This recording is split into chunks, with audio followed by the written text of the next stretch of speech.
We are brought into this world in an unnatural way, birthed in a white room by someone with plastic gloves covering their hands, sometimes with forceps, and lights so unnaturally bright. This is how many of us have entered into this incarnation, into this physical form.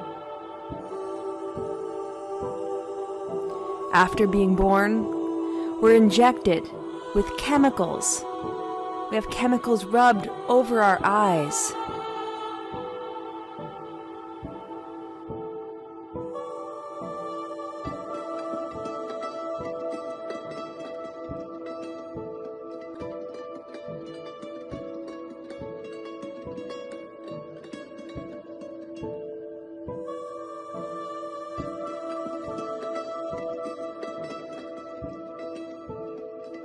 And then the mental indoctrination begins.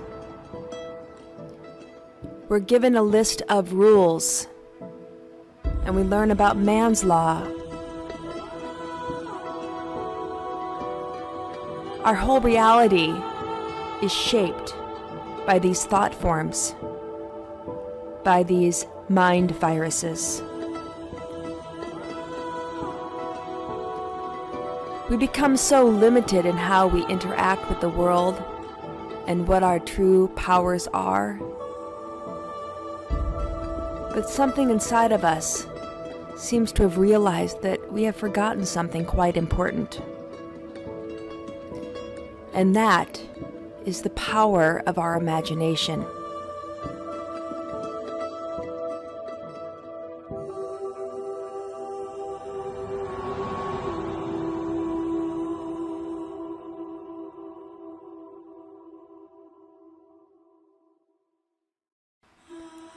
Through public indoctrination or modern education, our imagination has been stripped. It has been diminished. It has been pushed down and made to feel incredibly small.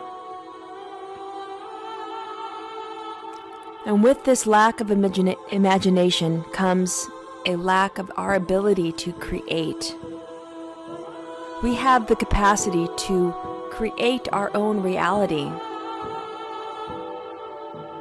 But we do so within the confines not of man's law, which does not allow us to truly create anything from our own intention. It only allows us to create that which the powers that should not be want us to create. However, if we were aligned with nature, if we were not birthed so unnaturally, yet if we were birthed in a natural way,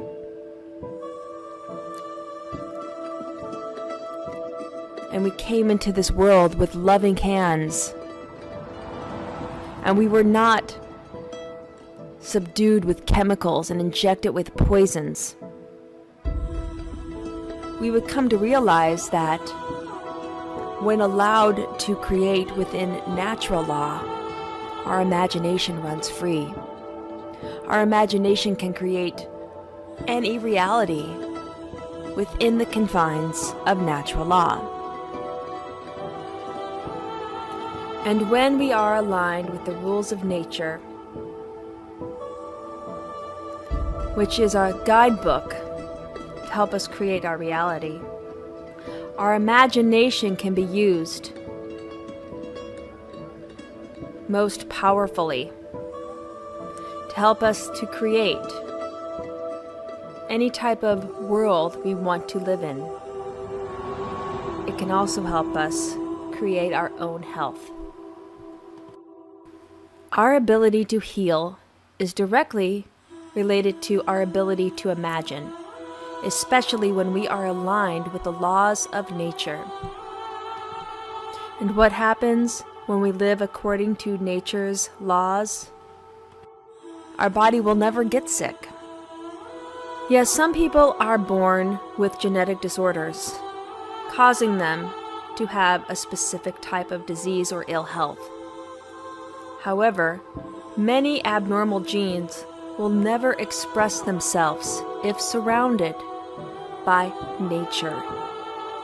It is often abnormal chemicals and stressors that cause abnormal genes to express their disease.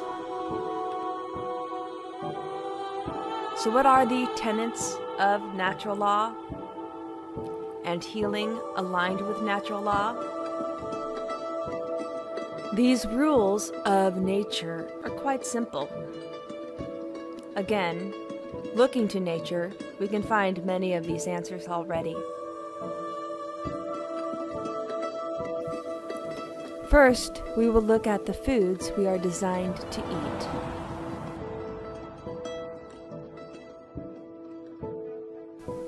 Humans are more similar physiologically to other animals that are classified as frugivores.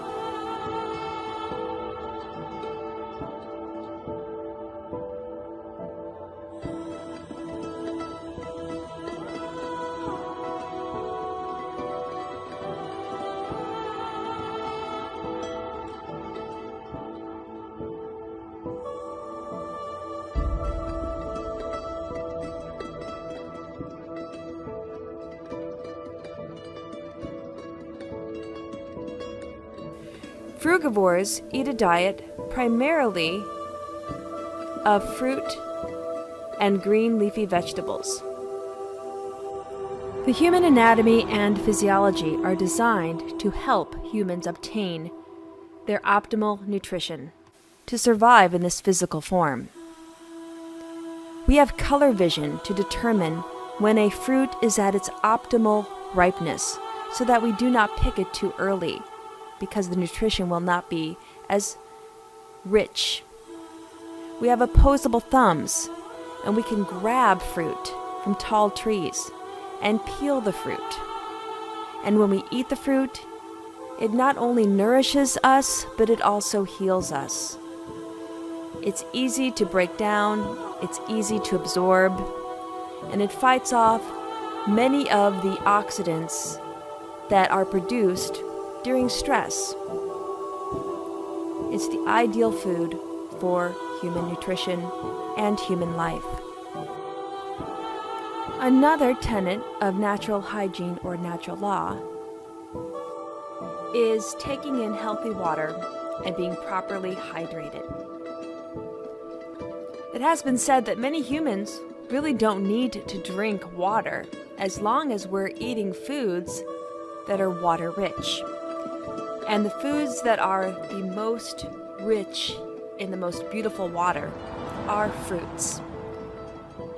Fruits, as they grow, receive water from their root system, and this is water that has been naturally distilled. And mixed in that water are many of the important nutrients that we need. And these nutrients are already bioavailable. Minerals, vitamins, phytonutrients, they all are delivered to us in this medium of life that has been created within the growing plant, producing the fruit for us. And when you think of the fruit, it is a gift of the plant. The plant doesn't need to die to deliver the fruit to us. It is an outgrowth, a release of the plant, meant for our nourishment. So, the best water comes from fruits. And eating water-rich fruits is an incredibly healing practice.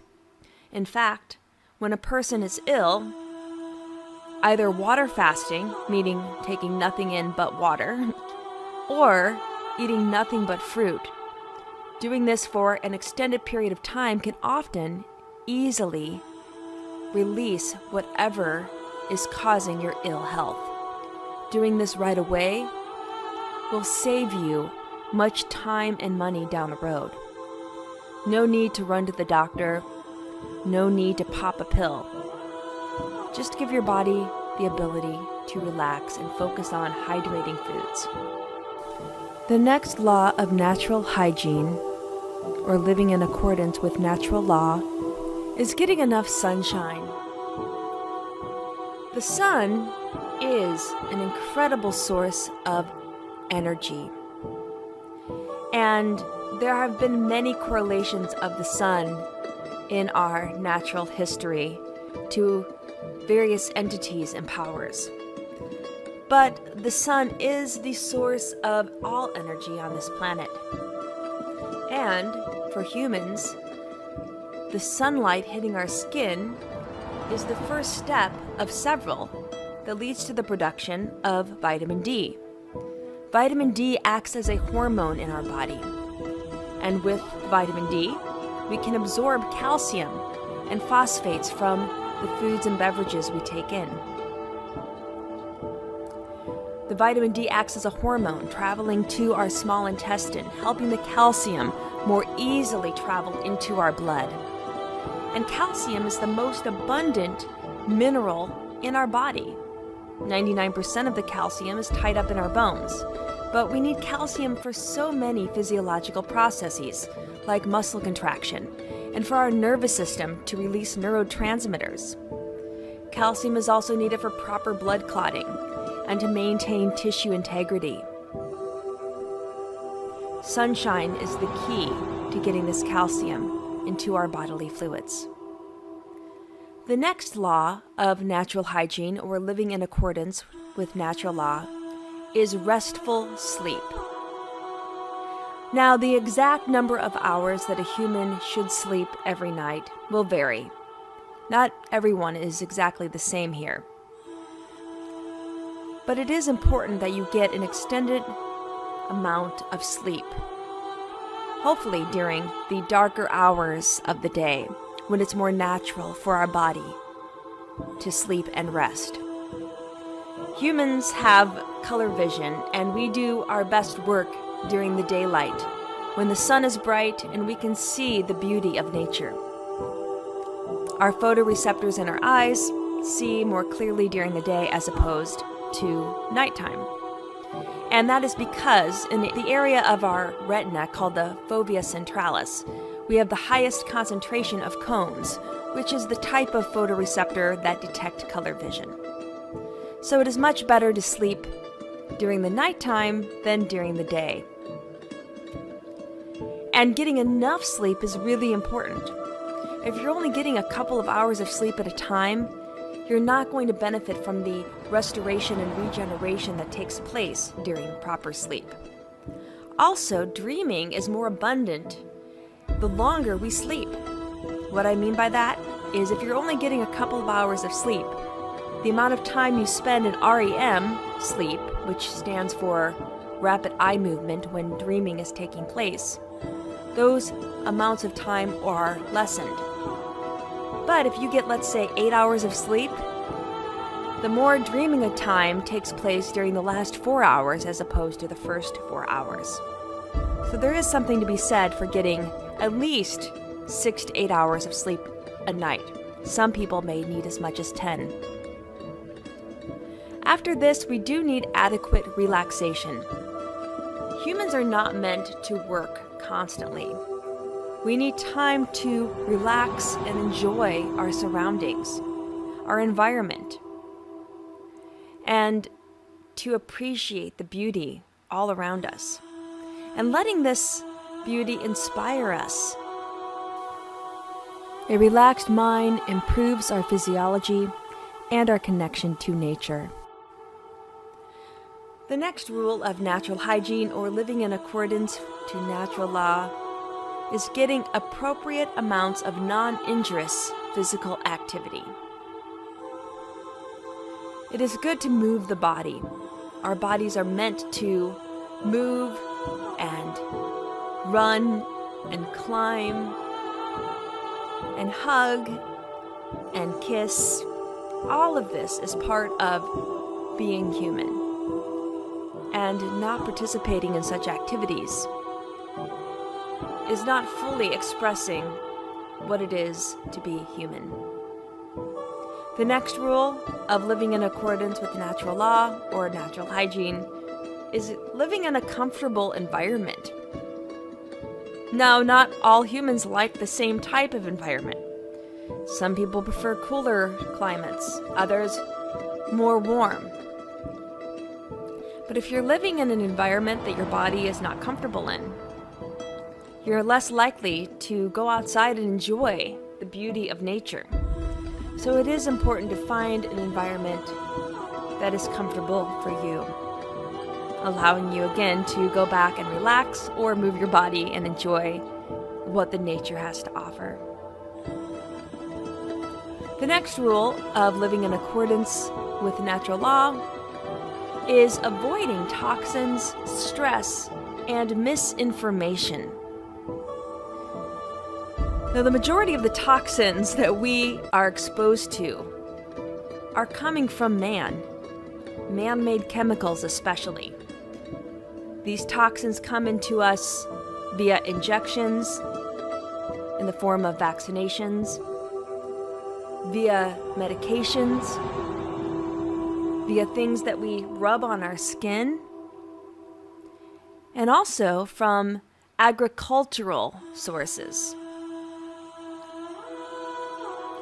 Many of the toxic herbicides and insecticides and anything that ends in "-cide", which means to kill, they're not only killing the small life that might be in the plants or around the plants, but also it will negatively affect us as well.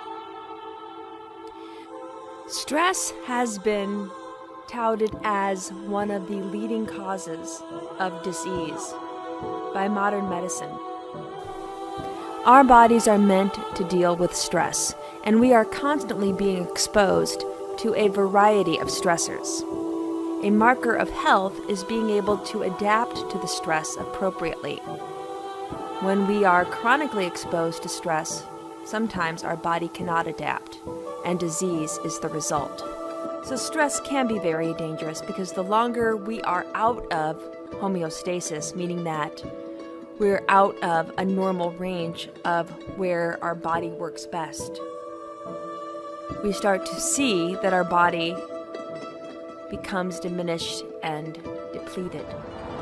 And long-term stress is very taxing on our physical form. We're not able to regenerate as easily, and we start seeing the loss of vital tissues within the body. So, as many times as you can, do your best to limit the stress in your life and make changes so that you don't have to be involved in stressful situations as much.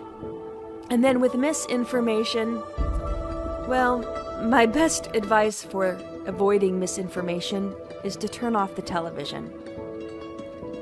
Mainstream media is the leading source of misinformation. Mainstream media is simply the talking heads of the powers that should not be. And again, this is part of the control system that is limiting your imagination. The goal is to enhance your imagination and not be limited by what those powers are trying to indoctrinate you with. So do your best to avoid this type of misinformation. What you see in front of you is usually all you really need. And last but not least, to help live in accordance with natural law, it is very important to nurture positive social relationships with other humans, with other beings, animals, plants, nature as a whole. Help to develop these social relationships. They not only allow you to connect and reflect back to yourself who you are, but connecting with other humans and even animals and nature does increase our longevity, it reduces anxiety, and allows us to develop empathy and have better emotional regulation. By respecting the laws of nature, we can regain physical health. Nature has everything we need to thrive. And once we have physical health, our imagination then can be unleashed so that we can become the creators of our reality.